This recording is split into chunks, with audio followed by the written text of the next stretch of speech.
হেসেলে রান্নাঘরে সবাইকে স্বাগত।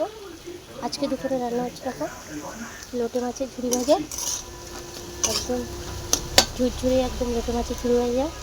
এখানে দিয়ে দিয়েছি পেঁয়াজ কুচি, কাঁচা লঙ্কা কুচানো, রসুন কুচি, ধনে পাতা কুচি দিয়ে সুন্দর করে একটা মাছটাকে দেখো ঝুরঝুরি হয়ে গেছে, একদম